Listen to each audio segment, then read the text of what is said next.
प्रिय भक्तजनों, दुर्गा सप्तशती के अथय कीलक स्तोत्र भाषा में आप सबका स्वागत है।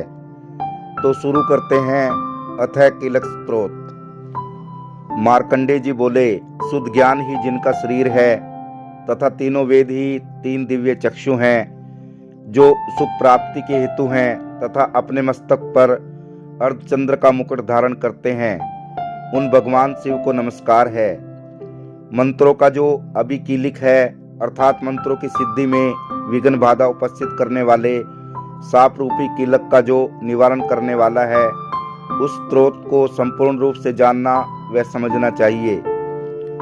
यद्यपि इसके अतिरिक्त अन्य मंत्रों के जप में भी जो सतत लगा रहता है, वह भी कल्याण का भागी होता है। उसके भी उच्चाटन आदि कर्म सिद्ध होते हैं तथा समस्त दुर्लभ पदार्थों व वस्तुओं की प्राप्ति हो जाती है।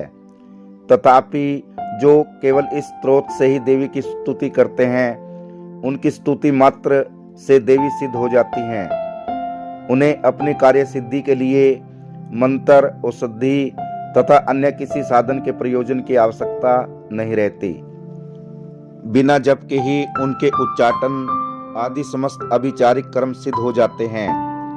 शिवजी ने लोगों को सर्व सिद्धियां बिना परिश्रम किए प्राप्त हो जाने की शंका से इन सब शुभकों और मंत्रों को कील दिया। लोगों की इस शंका को सामने करके भगवान और चंडिका के इस स्त्रोत को गुप्त कर दिया है। इसके पाठ से अक्षय पुण्य की प्राप्ति होती है।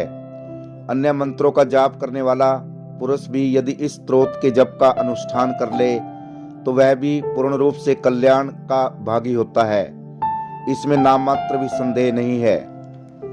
जो साधक कृष्ण पक्ष की चतुर्दशी अथवा अष्टमी को एकाग्र मन से भगवती की सेवा में अपना सर्वस्व समर्पित कर देता है और फिर उसे प्रसाद रूप से ग्रहण करता है, उसी पर भगवती प्रसन्न होती हैं, अन्यथा नहीं। इसी प्रकार सिद्धि के प्रतिबंधक रूप कीलक के द्वारा महादेव जी ने इस स्त्रोत को कीलित कर रखा है। जो पूर्व कथित रीति से निष्कीलन करके इस सप्तशती स्त्रोत का प्रतिदिन स्पष्ट उच्चारण पूर्वक पाठ करता है, वह मनुष्य सिद्ध हो जाता है, वही देवी का पार्षद होता है और वही गंधर्व भी होता है। सर्वत्र विचरने रहने पर भी इस संसार में उसे कहीं भी भय नहीं होता। वह अपमृत्यु के वश में नहीं पड़ता तथा शरीर त्यागने के लिए मोक्ष पद प्राप्त कर लेता है।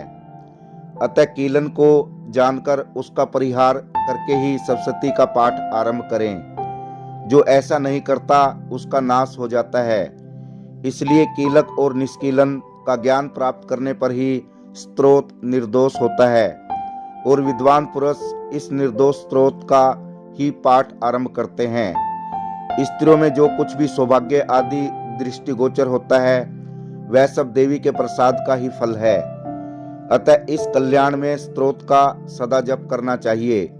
इस स्तोत्र का मंत्र स्वर से पाठ करने पर अल्प फल की प्राप्ति होती है और उच्च स्वर से ही इसका आरंभ करना चाहिए, जिसके प्रसाद से ऐश्वर्य, सौभाग्य, आरोग्य, सुख, संपत्ति, समृद्धि, शत्रुनाश तथा परम मोक्ष की भी सिद्धि होती है। उस कल्याणमयी जगदम्बा की स्तुति मनुष्य क्यों नहीं करें।